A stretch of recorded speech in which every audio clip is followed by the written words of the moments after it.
thank you for joining us. Just to firstly introduce myself, my name is Karen Hurst. I work in the PLSA's policy team, so I focus on investment and stewardship issues. So really looking forward to this discussion today. We're pleased to be bringing you a session in partnership with BMO Global Asset Management. You're probably familiar with them, but they have 200 billion assets under management. Huge experience in this area, so I think certainly a lot we can learn. We don't just have BMO today as well, we have different perspectives. We have a third-party evaluator and also the perspective of a trustee, so you know, hopefully we'll have lots of different sort of talking points. If I can just deal with some housekeeping initially, as I say, we are a live session, so if you have any questions or any comments, or if you just want to tell us a bit about yourself and where you're at in this process, do feel free to pop them in the chat box or the Q&A box. Either's fine. I will do my best to try and sort of make it through as many of those as we can in the time. So it's just to sort of come into the topic, as you're probably aware, the second deadline for the CMO retendering was just passed. It was in June. So this session, I guess, is going to be looking at some of the lessons we can take from that, sort of just a sort of health check on where the industry's at and what you should be thinking about if you're, if you've got you're thinking of retendering in the coming months or years, or indeed if you're starting on this journey for the first time. Before I come to speakers, I'll just sort of run through the agenda. We're going to be focusing on the CMA review and its impact on fiduciary management retenders and the market generally. The performance of fiduciary managers during 2020, and also how the sector has embraced the all-important ESG and climate change, which is, of course, something we're all thinking about at the moment. So this isn't going to be we're not going to be throwing lots of slides at you. There'll be some brief comments, and then we're hoping most of it will be a Q&A. So we'll do our best to sort of respond to whatever you want to hear about, I guess. With that, I'm going to introduce the speakers who we have. So we have Christy, and I'm going to apologise in advance for my pronunciation here, Jesudasan, who's from BMO. He is responsible for market strategy and business development for the fiduciary management side of the business. We also have Roger Cooper, who's going to bring us a trustee perspective. And with that, I'm going to hand firstly to Andre Kerr, who's the head of fiduciary oversight at XPS Consulting. Thank you, Karen. So just bring up the first slide. So over the next 10 to 15 minutes, we're going to try and cover quite a lot of ground, and hopefully that will get you thinking about some questions that you'd like to ask the panel.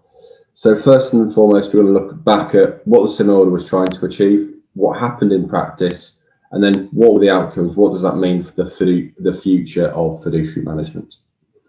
So as Karen said at the start, it's just over 2 years since the CMA order came out, looking at the competition in the investment consulting and the fiduciary management market, and really remind ourselves of why that happened. It was to make sure there's competition between different models, and also there's a concern over the move from traditional investment consulting to fiduciary management, especially because a lot of those appointments, they appointed their old investment consultant. So there are concerns over conflicts in terms of selling and adoption of fiduciary management. So because of that, the CMA came out with certain remedies, one of which was that all FM appointments need to go through what's known as a competitive process. That competitive process means trustees need to get bids from at least 3 comparable providers and evaluate them, looking at things such as performance, fees, portfolio, etc. For those schemes that had appointed a fiduciary manager that hadn't been through that process, they needed to go through a retender and effectively do that before the 9th of June deadline this year, albeit some that had appointed them newer had a slightly longer deadline.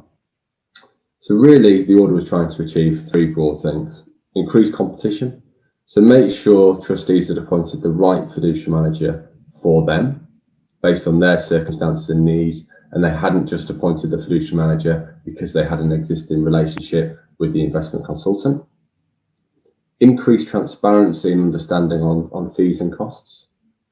Fees and costs, I think, were quite opaque and still are quite opaque in the fiduciary management industry.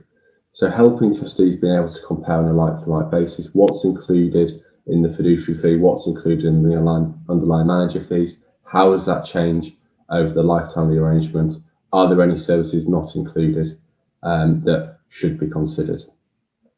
And finally, make sure trustees set objectives for not just their fiduciary managers, but for their investment consultants. So give them a bar that they need to perform against. I think the pensions regulator provided a really good framework in the different areas that trustees should set objectives, but using that as the platform to encourage evaluation of fiduciary management, because that's an area that is still lacking within the industry, with only 1 in 5 fiduciary management appointments having some form of ongoing oversight. So in a nutshell, that's what the CMA order was trying to achieve. So moving on to the next slide, what actually happened in practice? What did the order do? Well, probably not surprisingly, the vast majority of retenders were left quite late. Oh, just go back 1 slide, please. Were left quite late. The industry estimated there could be anywhere between 400 and 550 FM appointments that needed to go through the retender exercise. In practice, having surveyed all UK fiduciary managers, they stated they only had roughly just over 250 clients that needed to go through a process. So a big difference with what the industry estimated and the CMA estimated and what happened in practice.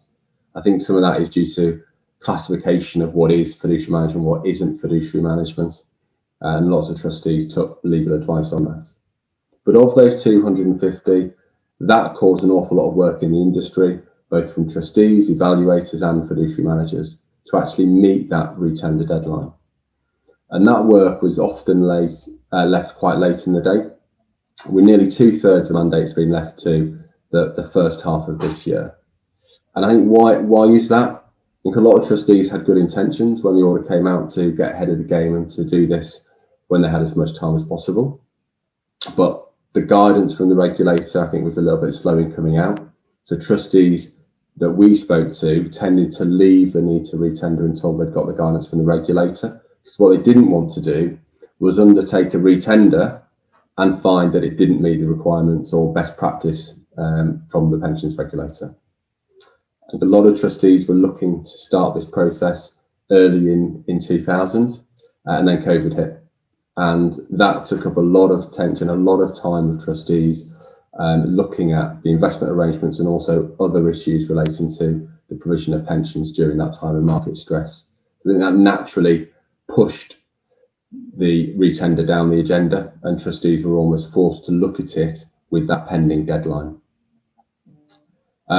Most schemes, or pretty much nearly every scheme that we helped, kept the same governance model. So what we didn't find was schemes that appointed fiduciary management, when they reassessed it, looked back and said, actually, we wish we'd retained a governance model. So trustees were generally happy when they'd made the move to fiduciary management that that was the right governance model for them. Surprisingly or unsurprisingly, depending on your viewpoint, the vast majority of FM mandates were retained. So this is our experience, but also from all the fiduciary managers surveyed. Nearly 80%, or just over 80% of FM mandates were retained by the incumbent. I think generally because most of the fiduciary managers were doing a good job, and the objective of the CMA order wasn't to move mandates, it was to increase transparency, increase understanding, and make sure the trustees have got the best FM for them. And we'll look on the next slide actually what happened with those mandates that were retained. So just go back 1 slide quickly. What happened to those mandates that were retained? What actions were undertaken? Because for a lot of trustees, to move fiduciary manager is a big decision, and there was a view to actually work with the fiduciary manager you've got and improve what you've got rather than having to start afresh with somebody else. And finally, on this slide, we saw significant fee savings. I don't think we saw a retender that didn't have a fee saving, and the fee savings range from probably 10% nearly up to 50% of the fee, of the fiduciary fee paid. And that increased competition has certainly helped trustees, and certainly they would have benefited throughout those lower fees. What we did see, though, quite interestingly, is that fee compression increased the closer we got to the deadline. Fortunately, those schemes that were early adopters are going through the retender process nearly 2 years ago, they probably didn't get the same fee deals as schemes who were doing it more recently. So that's probably something to keep on the agenda, to always make sure you have some form of benchmarking your fees to make sure you're getting good value for money, both at the fees payable to the fiduciary manager and the underlying portfolio. So of those mandates retained, what actually did happen? What was that greater scrutiny of mandate? And we'll look at that on the next slide. And just bring up the next slide, please. Thank you. So quite a few things. Of the schemes that moved, they moved because there was a clear reason to do so, not generally because the fiduciary manager was doing a poor or a bad job. I think there's an intention that we undertook investment beliefs with every client we went through a retender, and that was important to make sure we understood the views on things like active management, attitudes towards risk, type of implementation model the fiduciary manager uses. And that allowed us to make sure that the fiduciary manager was the right fit for the trustees and the trustees that were there today, noting that for a lot of schemes, the trustees had changed from the initial appointment of the fiduciary manager.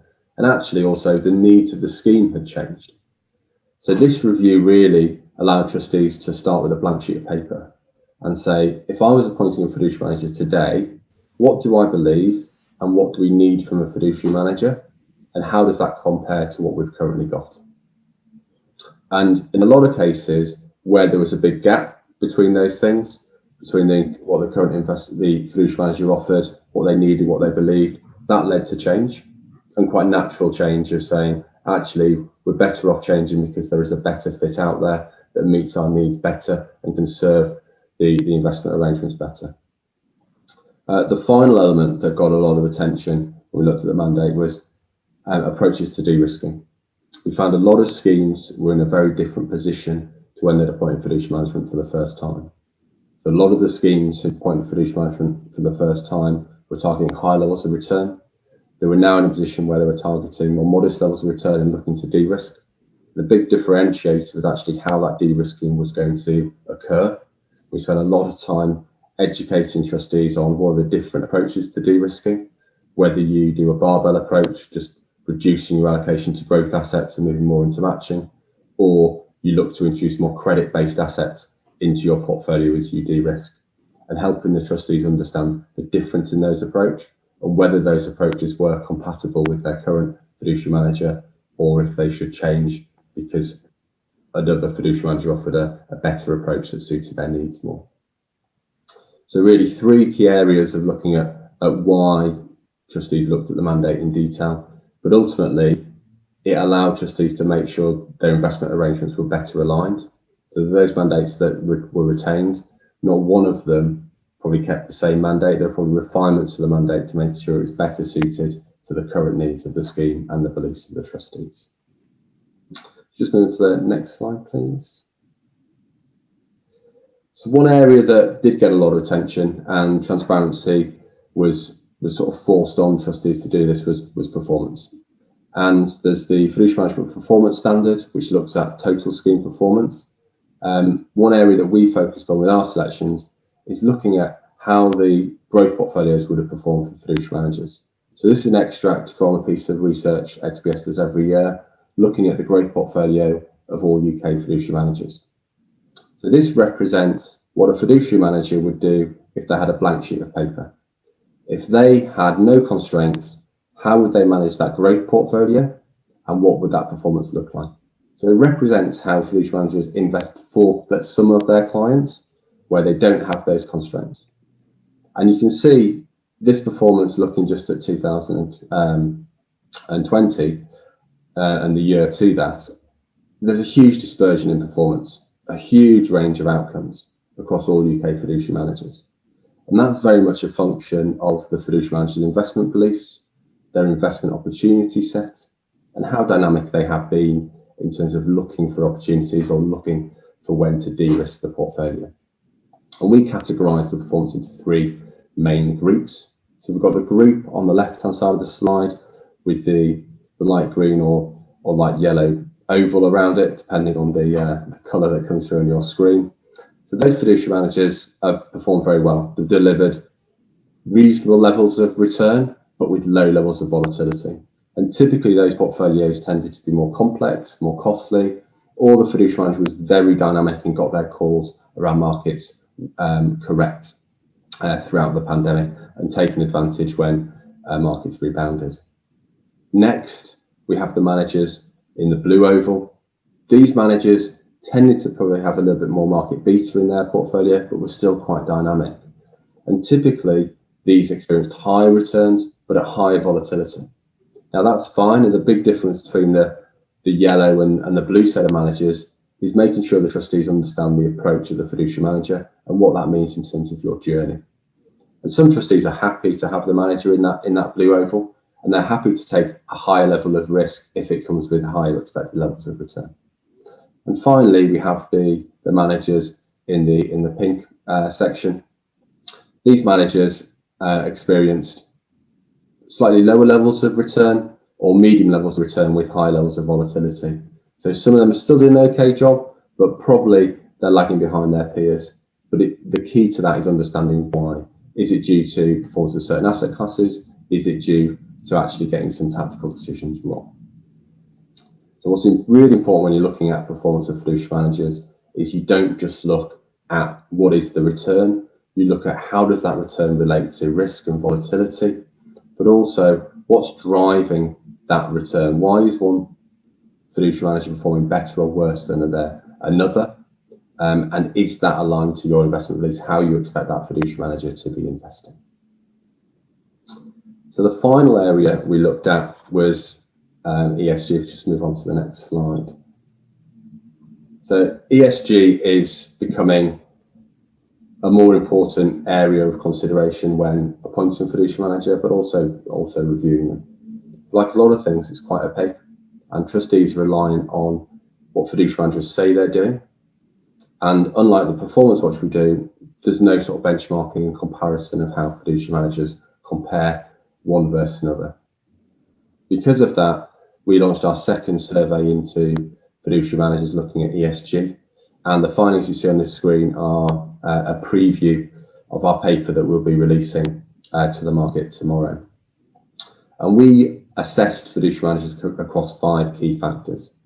What's their investment philosophy around ESG? How do they integrate that into their decision making and portfolios?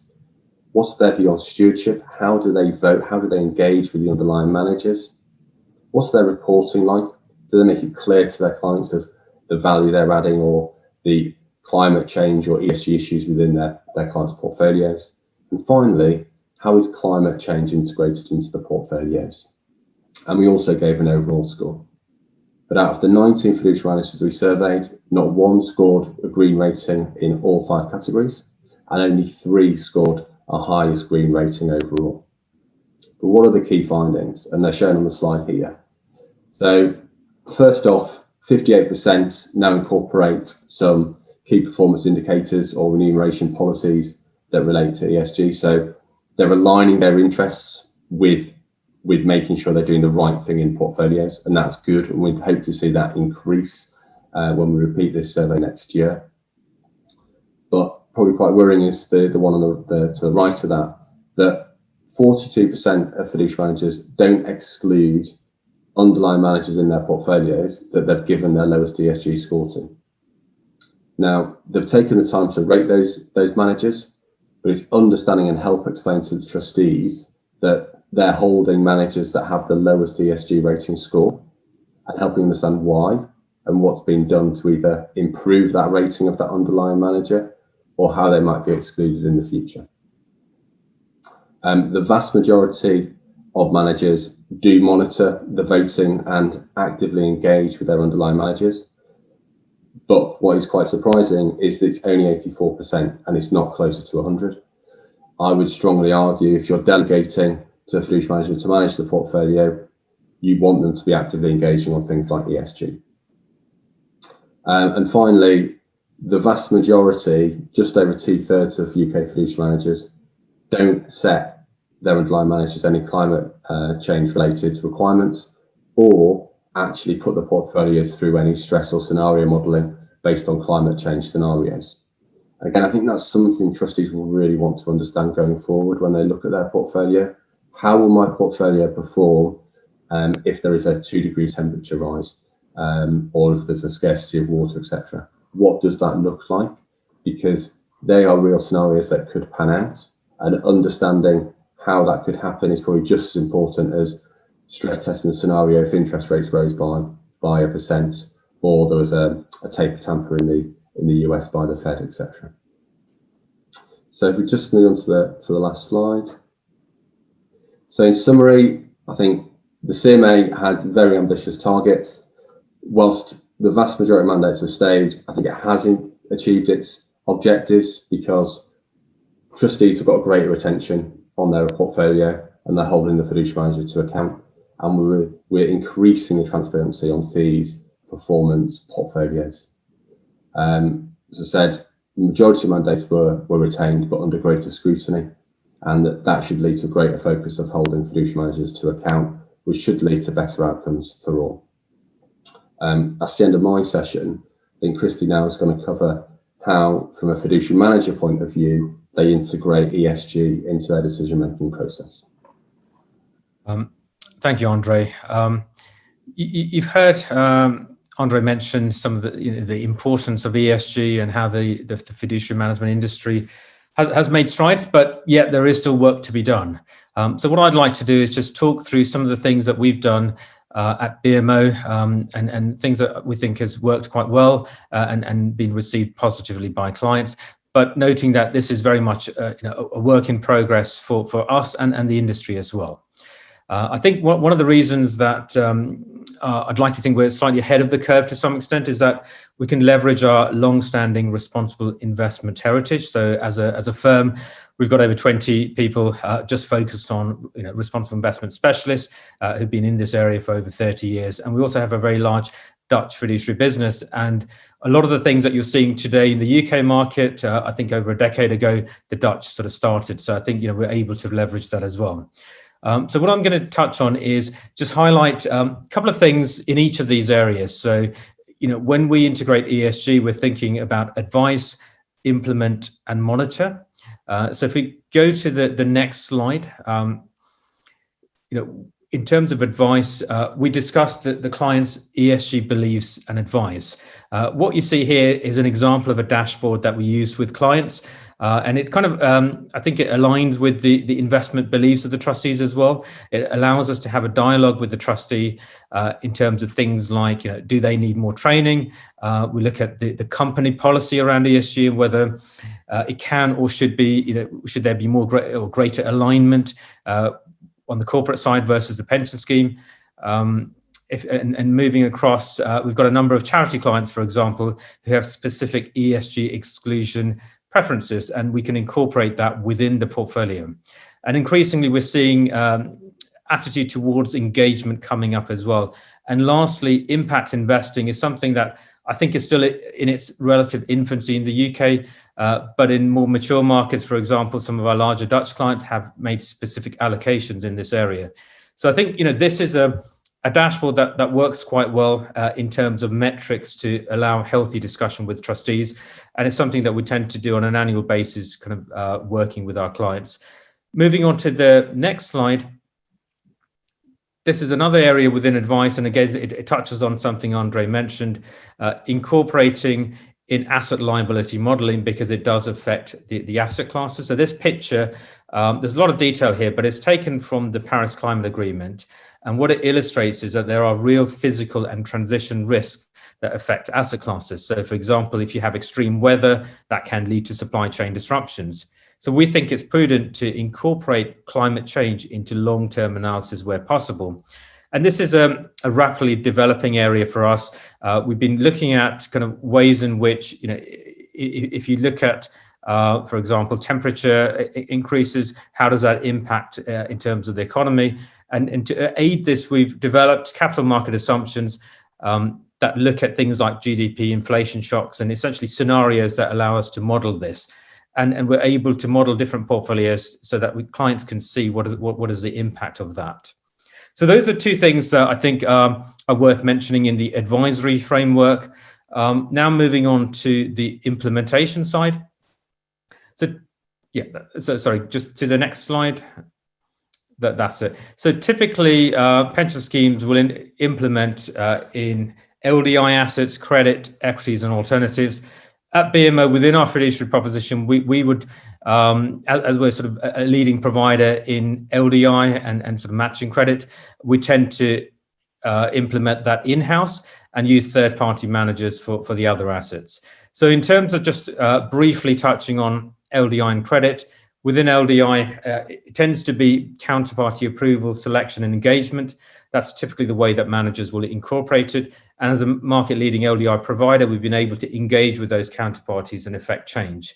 Within credit, it's actually in the bond selection process itself. So we do screen bonds and we look at ESG risk. So the ESG credit score will capture the ESG issues that affect creditworthiness. It also looks at the credit analyst views, incorporating our house responsible investment team views as well. So essentially what it means is that we're rewarding companies for having positive ESG credentials, as well as requiring more from those with less good credentials. So those are two things that we're doing within LDI and credit. And kind of moving on to the next slide, thinking about the factors in selecting third-party managers. And I think this is an area that the industry has moved on. So most fiduciary managers would typically have an ESG score in selecting third-party managers. I think, as Andre mentioned, it's probably differences in terms of whether you hold, maintain, buy, etc., or sell. So we tend to engage with managers to drive change.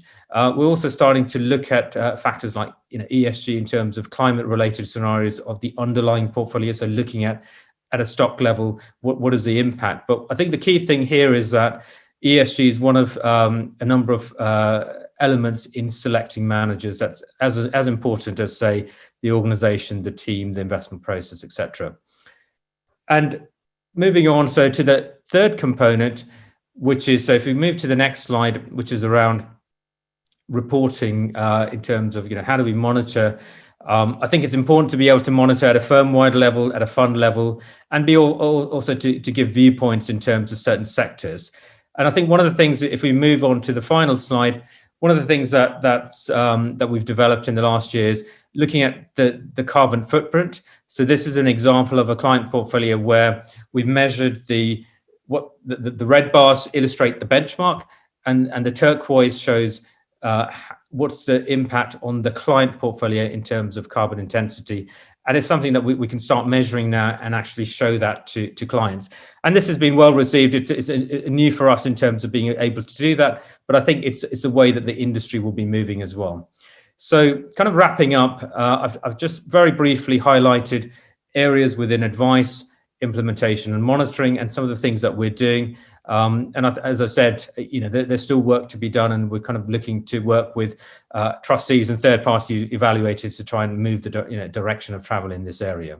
So that's all I wanted to say in terms of ESG. And I think maybe handing back to you, Karen, in terms of the panel Q&A. Thank you, Christy. I have to say that some of what you ran through there is extremely reassuring, given some of the stats in Andre's slides about the treatment of ESG. I'll maybe come back to ESG in a bit, if that's all right, because it's obviously a hugely important issue. I thought maybe was just to say thank you both, firstly, for those two presentations. I think it was really interesting. If anyone does have any questions for the panelists, either them all or individually or indeed the PLSA, do feel free to pop them in the chat box. I certainly have loads of questions. Roger, I'm sort of conscious we've not heard from yourself, so maybe if I can come to you first, if that's okay. Sure. So just to introduce Roger again, Roger Cooper is Head of Trusteeship, I believe, at Pi Partnership Group. From a trustee's perspective, I just wonder, in terms of the retender or the tender process, has that helped you, gain a better understanding of your FM's style, and how have you found the process? Yeah, I think all the comments that both Christy and Andre have made have resonated with me, and I think trustees generally. I'd like to comment, if you like, based on my perspective for trustees, and what I've heard, having spoken to other trustees about what they've seen and gained from this process. I think the whole FM market has been in evolution, and I think arguably go back 10 years, it was the footprint of FM in the UK was relatively small. We're seeing that gradually increasing. I think where the review process that's come about has been a positive thing is that it's enabled trustees to revisit why they moved from an investment consulting model to a fiduciary management model, and to just reaffirm what they were trying to achieve in that. I think the CMA, and part of the reason for the CMA review was a concern that trustees had perhaps been sleepwalking from an investment consulting model into FM, and Andre commented on that. And I think what this has done is enabled the trustees to better understand the style of their appointed manager, but it's also allowed them to see how other managers fulfill their mandate. So it's given them some benchmarking, which I think has been really important to enable them to say, yeah, actually, we're comfortable with the manager we've got, but we'd like to finesse the mandate slightly. And some of the statistics, 20% of those who have those that have changed their mandate have obviously gained from the process, but the 80% that have stuck where they are, that must have been good for them, and it's given them probably clarity about the style of the manager, but also clarity around the costs that underpin the FM approach. I think it's very much been a case of we're delegating. The key thing is the trustees not abrogating their responsibility. They've got to understand what's going on under the bonnet, and I think that's been a really positive outcome from the process. Thank you. In terms of those who are moving to an FM model for the first time, what would you say, what sort of lessons did trustees learn regarding the approach they took when they first adopted this? Well, I think it comes back to really just understanding why the FM model's got the value add that perhaps the investment consulting model hasn't, or for them. I think speed of implementation has been a key driver for why trustees have felt the need to look at a delegated approach, and I fully appreciate why that's the case. But I think it's very important that trustees go through a clear process to identify the extent to which they wish to delegate at objective level strategy around implementation. You can categorize it in a number of ways, but understanding where on the spectrum they are wanting to be involved and where they're delegating, and then just monitoring how the FM is discharging their mandate.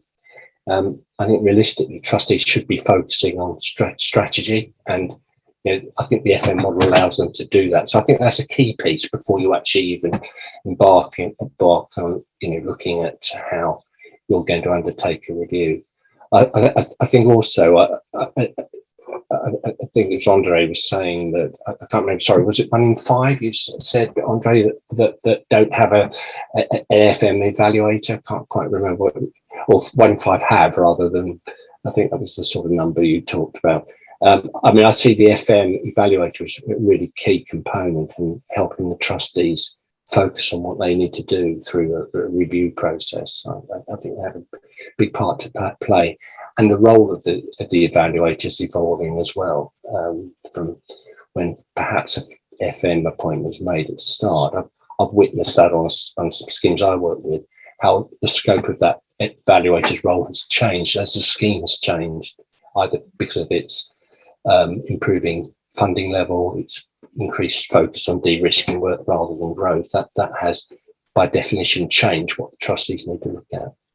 And if I can come in here, I'd say on the third-party evaluator, obviously from the other perspective of a fiduciary manager, I think the third-party evaluator market has, evolved in terms of the number of providers, but also with a number of leading providers like XPS, the intensity of research has increased as well. So people are looking under the bonnet a lot more.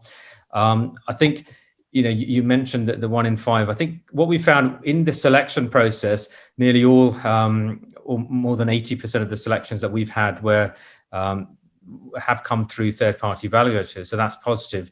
Having said that, in terms of the oversight, I think it's still probably around the 20% level. So I think that's where I think people are still yet to kind of adopt that model. But I don't know if Andre, you want to come in, but I think it's increasingly on the radar. Yeah, and I think part of it is trustees appointing a fiduciary manager, and the vast majority of the FM market is still with FMs that have an investment consultancy. So the big consultancies, and they had the existing consultant relationship. So trustees effectively overnight went from their advisor being in the room, being able to challenge what's going on with blind managers, to then have an FM hat on. So they've still got trusted advisor in the room. So they probably felt a lower need to get someone in to challenge it because they don't see a change in that model. So I think that's why some trustees haven't adopted FM oversight that we'd expect. Also, we've got to look at, is it adding value? And some trustees struggle to think, how is fiduciary management oversight going to add value to my arrangement? And it's an additional cost. And that's where I think the CMA order has really helped trustees understand where you get a third party in to help do a retender exercise. They can really look at the portfolio through a different lens, help explain and fill the gaps that some of the FM reports have. And we see a huge range in the reporting from fiduciary managers, and add value where it's needed by the trustees. I think it's on the heads of the fiduciary manager oversight firms to help explain where that value can be added. Because every trustee board, whether they've got a professional trustee like Roger on board or others, they've got different skill sets. And it's about supplementing that skill set to help improve the relationship. Good FM oversight shouldn't be about just challenging the fiduciary manager and being awkward. It should be about making sure the trustees are getting the most out of the fiduciary manager and working in partnership. And I think that's where FM oversight really adds a lot of value. But to do that, you've got to challenge in the right way. Yeah, I've got to say, Andre, that I totally agree with that, and the way I've looked at it, and I understand the reluctance of trustees to move away from their trusted advisor from an investment consulting perspective if they're using that firm's FM solution. But I've seen, having introduced the ongoing oversight, that it's been possible to build a really good relationship, not just with our oversight manager, but between the oversight manager and the FM, because it's helped the FM get an understanding of what the trustees are really wanting to focus on, and their reporting has improved. And as they've brought new propositions and solutions to us, the oversight managers have a really positive impact on helping the trustees get to grips with that, but also working out a solution with the FM that can be good for all parties. So I don't think it should be seen as a threat to the FM. I think it's a service, as you say, it complements the trustee's skill set. I think it can really add value to the overall proposition. Thanks, Roger. I'm going to come to your question just in a bit, Paul, but I just wanted to remember on this theme. I just wanted to I was intrigued by the stat in Andre's presentation about the impact on fees, and I just wonder what your views are on how they can ensure that they're not comparing apples and oranges and sort of different offers from different managers. Yeah, and fees is really difficult, I think. Whilst there is the sort of cost transparency initiative and the framework to get fees reported on a like-for-like basis, which the PLSA has been instrumental in helping drive forward, and that change in the industry, which has been really good. It can give you a lot of numbers, a lot of data, and you're right, it's comparing on a like-for-like basis. So splitting them down into what is the fee payable to the fiduciary manager, underlying manager fee, performance fees, other costs, and other costs can be quite significant. They can range from zero in some tenders to maybe up to 20 basis points. But we see some fiduciary managers where they use their own funds, they will not charge an asset management fee for that fund. So their underlying manager costs can look very cheap versus another provider. Or the flip side of that is where they use their own funds, they just reduce their FM fee because they're getting paid the money's business. So I think that's where you need someone that understands those fee numbers to be able to give you a comparable service. The biggest probably misunderstanding that's been caused by the CMA order is not the FM fees, but the underlying manager fees. And you've got to really look at how do the FM fee, the underlying manager fees, relate to the portfolio and the asset classes, because you can see very big differences. And those differences are often because of how the assets are invested rather than an FM having a cheaper solution. And understanding what does that give you? Is that solution more expensive because it might give you a higher expected return, or it might give you lower risk? And often in a lot of cases, the more complex solutions, because they're all trying to target the same level of return net of fees, it's because on probably a forward and backward looking measure, it's got a lower volatility, lower risk. So it's aligning that back to the trustees' beliefs. But yeah, fees is complicated and can be confusing. One thing we're doing is also looking at how the fees change over the lifetime of the mandate, or until you get to a key decision point. So it could be buyout or adopting a lower strategy, because FM fees, portfolio fees, will change over time. And it's not just about looking at what is the day one portfolio, what the day one fees. It's how will that change? Because you're entering into this arrangement for the long term. You're not going to enter an FM arrangement and change it every year. You want to actually appoint an FM and probably hold them for at least 10 years because you want it to be a value-add relationship, not something that changes. I mean, I'd probably agree with much of what Andre said. I think if I look back at the last 10 years, fees have generally come down overall in the fiduciary market. And I think the last year with the CMA retendering, that's probably been just an eye-opener for a number of trustees to just look at their incumbent fees again, and that's pushed fees down again.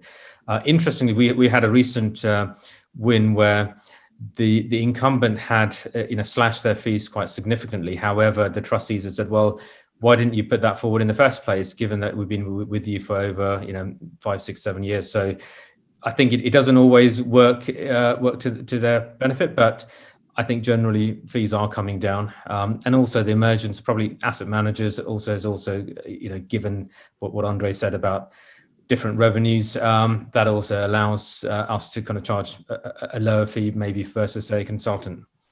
Yeah, I think fees has certainly been one of a big component of some reviews that I've been involved with recently. One I'm currently involved with, and just picking up on Andre's point, when we first got responses to tendering, there was a 40-50% difference between what the fees being quoted by one manager versus the other.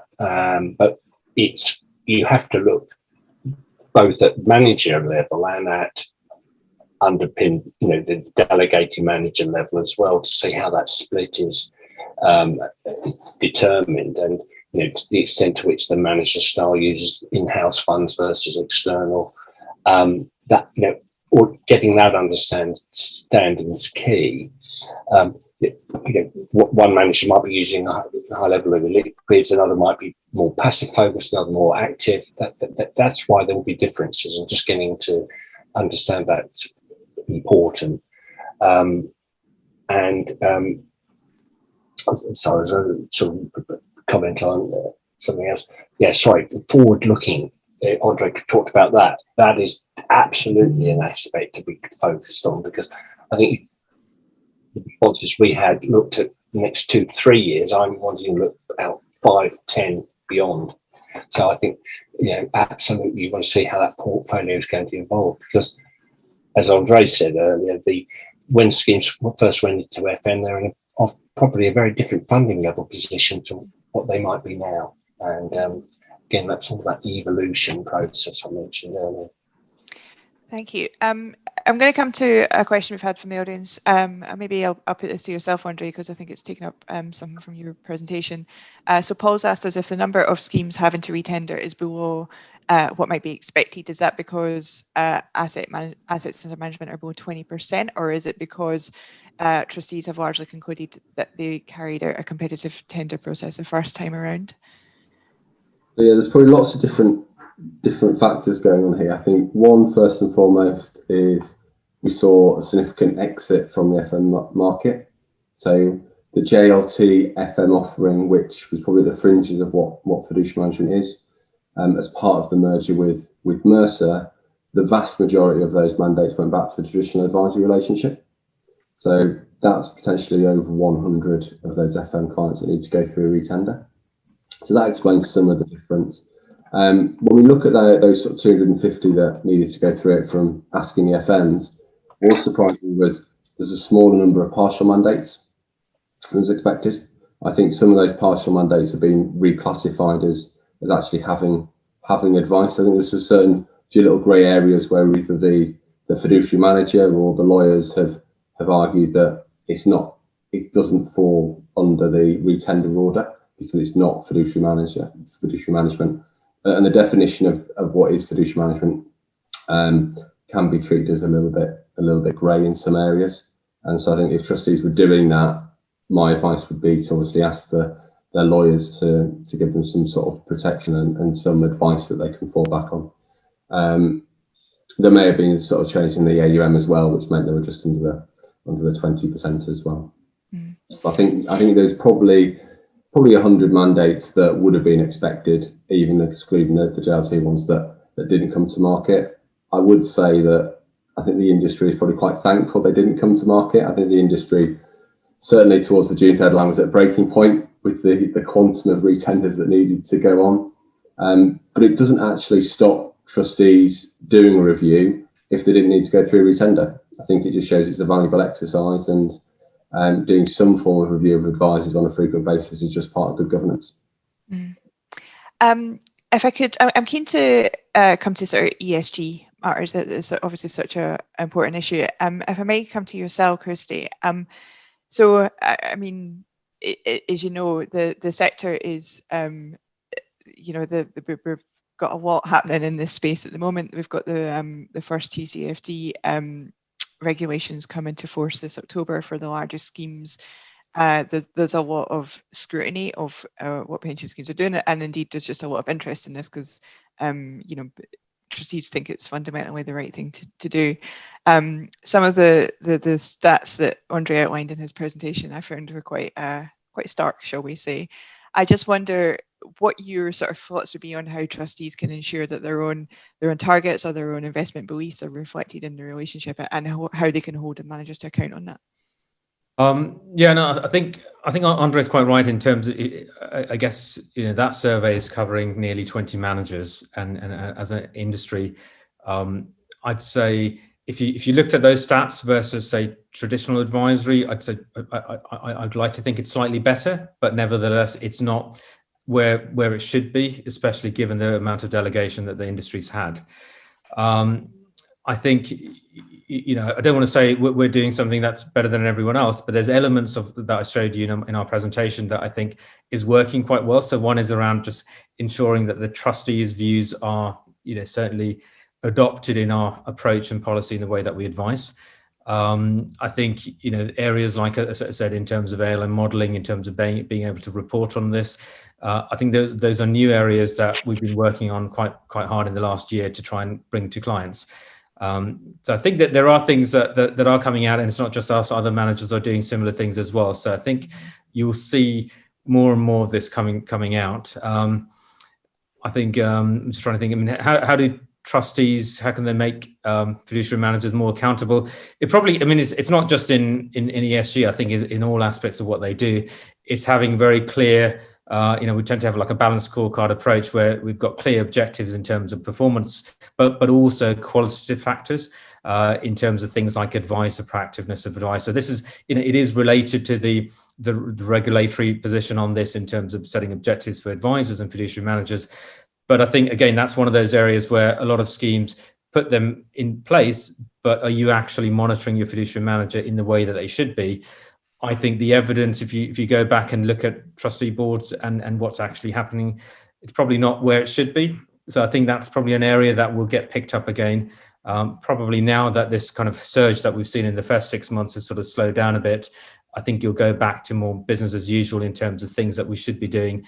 And I think, making sure that we are compliant relative to those objectives that were set over a year ago, that I think, will help. And ESG is a component of that as well. Thank you. Roger, I don't know if you have any perspective on that, as a trustee, have you any thoughts? Yeah, certainly, and they link very much to what Christy was saying. I think ESG, and I would say there are so many components to ESG. I think the priority is the climate-related aspects that trustees need to focus on. And without wishing to sound controversial, I think trustees probably, this is still very much a work in progress. I think for some trustee boards, some of the larger ones, they've made some headway with this. But I think by far the majority of trustee boards are really starting to get to grips with ESG. And yes, they report on ESG through their statement of investment principles and their implementation statement. I just wonder how many trustee boards can truly articulate their ESG beliefs, particularly around climate related. I think focusing on where they are currently, sort of benchmarking where they are and thinking about setting some clear targets is going to be really key. And I think when that happens the way it should, I think the investment community, I'm thinking about the FM managers, the likes of Christy, the oversight managers and consultants, as Andre and other firms, that will help drive solutions that start to meet the trustees' needs. I think realistically, trustees have to be looking at this top down rather than looking at bottom up at asset level. I think just for practical reasons, they've got to delegate so much of what they do. That's what FM's about. If it's been monitored appropriately, and there is the right dashboard there to show that there is that monitoring taking place, I think we'll see some progress being made. And do you, given as you say, this is an evolving area, I noticed in Christy's slides it looks like what seem to be quite comprehensive examples of reporting. I mean, do you think that that's improving? I think it's improving. I think all the building blocks are there. There is a fantastic range of information out there. I think for trustees, the challenge is how do they digest that? How do they distill that information into something that they can actually use to help them set targets, but also monitor progress against those targets? I think this is whilst ESG is not new, it's been around for some years. I think there's got to be an absolutely increased focus on ESG for trustees now, because they are under the spotlight.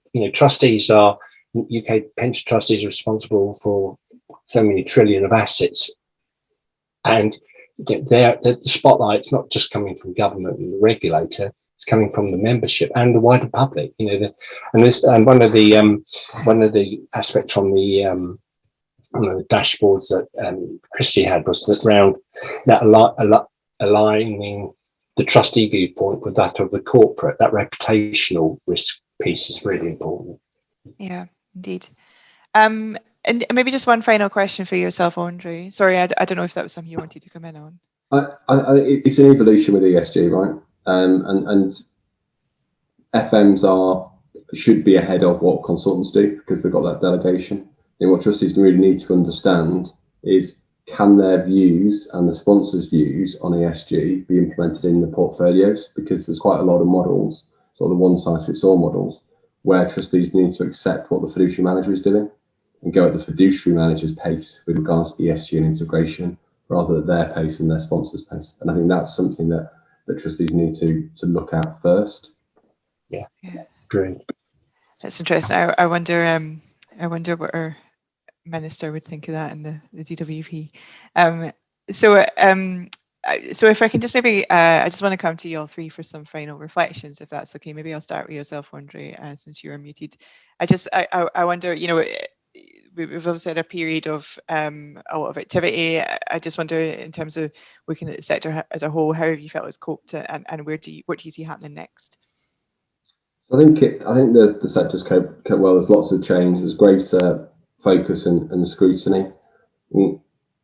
What's been a really big outcome from the CMA order is a greater focus on actually holding the FM to account and really understanding what their fiduciary manager is doing. I think the next big thing that trustees need to look at is actually getting over the risks, what's involved in moving FMs, because a lot of those mandates that were retained, they didn't move because some trustees were worried about the risk, the time, the cost involved in moving mandates. And honestly, it's not as complicated as trustees think.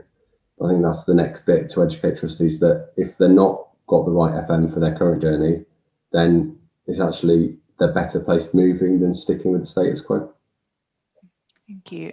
Roger, if I could come to yourself, I guess my question for you would be, what would your sort of key message be for those in your position who are not as experienced in this area? Yeah, I would say it's about being clear about your strategy, being clear about the KPIs you're using to monitor your FM. Think about an ongoing monitor for your FM manager. I think that can work really positively. And on the ESG front, I think it is really about benchmark where you are.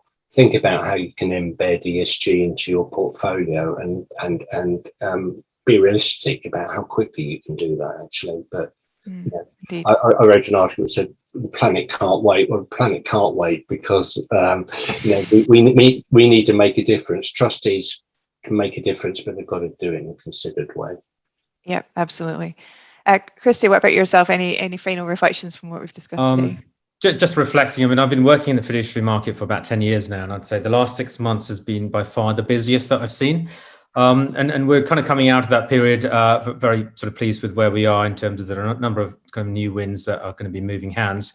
And, I'm actually just enjoying the fact that I can enjoy the weather outside, and I've got some holidays booked. So that's me on a personal level, but the team will be very busy onboarding clients. And I think, I'd expect, going back to the question, is there a second wave? Probably not in the same extent, but I think we're still seeing a lot of interest with, not retendering, but new schemes considering it as well. Great, thank you. And thanks so much, all panelists, for your contributions today. I think that was a really interesting discussion. I could have kept it going for another several hours. I just want to firstly say, I think my colleagues will be sending out an email just to sort of with some contact details or whatever, if you wanted to follow up with any of our panelists. Andre, you mentioned some research on ESG that you're releasing tomorrow. I presume we can find that on social media or we'll find a copy to PSA so they can include it in that. Yep, great. I look forward to that. Thank you, everyone, for participating in today's session. I appreciate it. It's a very hot day. We're really pleased to be able to bring this session, and we hope it's been useful. We're having a wee break on our webinars for the summer now. The next one will be in September, and we're looking at greenwashing, which again is a very important and topical issue. So thanks again for taking part, and hopefully I'll see you virtually or in real life again soon.